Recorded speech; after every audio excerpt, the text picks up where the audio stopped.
Film toxic introducing रेया एक निहायत भारी संजीदा और फिक्री सतह की कहानी पेश करती है जो आम एक्शन फिल्मों की हद से कहीं आगे निकलकर ताकत, नफ्सियात, तशद्दुद और इंसानी समाज के ज़वाल पर एक गहरा तबसरा बन जाती है। ये कहानी एक ऐसे जहरीले निज़ाम के अंदर सांस लेती है जहां कानून सिर्फ कमज़ोर के लिए है और ताकतवर के लिए एक मजाक, जहां दौलत और खौफ मिलकर इंसाफ को दफन कर चुके हैं और जहां सच बोलना सबसे खतरनाक जुर्म बन चुका है। बताएगा इसी अंधेरी दुनिया में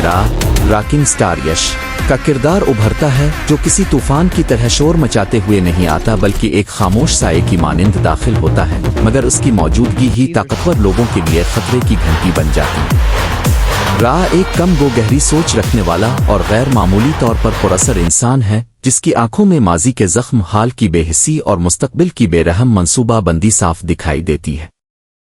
फिल्म आहिस्ता आहिस्ता इसके माजी के पर्दे हटती है जहां हमें मालूम होता है कि वो कभी एक आम आदमी था जिसके पास खानदान, मोहब्बत, इज्जत और एक बेहतर मुस्तकबिल के ख्वाब थे, मगर एक करप्ट निज़ाम, ताकतवर तबके की नाइंसाफी और कानून की मुकम्मल नाकामी ने इससे सब कुछ छीन लिया।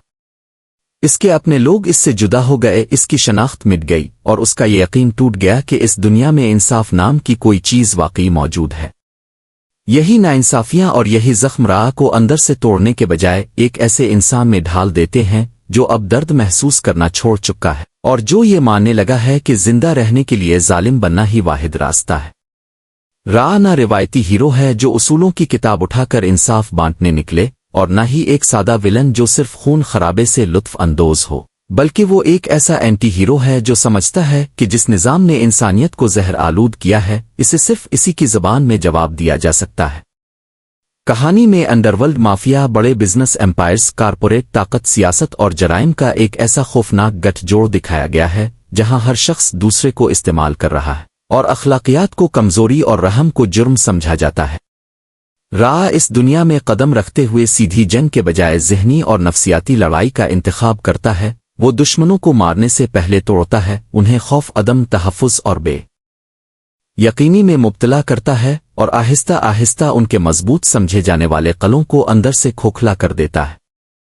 फिल्म में तशद्दुद को सिर्फ जिस्मानी एक्शन तक महदूद नहीं रखा गया बल्कि इसे एक ज़हनी कैफियत और एक ताकतवर हथियार के तौर पर दिखाया गया है जहां खामोशी, नज़रें और इंतज़ार भी इतने ही खतरनाक साबित होते हैं जितनी गोली और तलवार। गीतो मोहनदास की हिदायतकारी कहानी को एक स्लो बर्न मगर इंतहाई मुअस्सिर अंदाज में आगे बढ़ाती है जहां हर मंजर, हर फ्रेम और हर खामोश लम्हा मानी से भरपूर है और नाज़िर को मुसलसल एक दबाव में रखता है। का सफ़र सिर्फ बदले से शुरू नहीं होता बल्कि ताकत के हुसूल, कंट्रोल, मजलूम बनाता है ज़ालिम, और इसी निज़ाम की पैदावार भी है और उसके खिलाफ सबसे खतरनाक बगावत भी। एक ऐसा किरदार जो फिल्म खत्म होने के बाद भी ज़हन में जिंदा रहता है, सवाल उठाता है और नाज़िर को देर तक सोचने पर मजबूर कर देता है, जो किसी भी बड़ी और यादगार फिल्म की सबसे बड़ी कामयाबी होती है।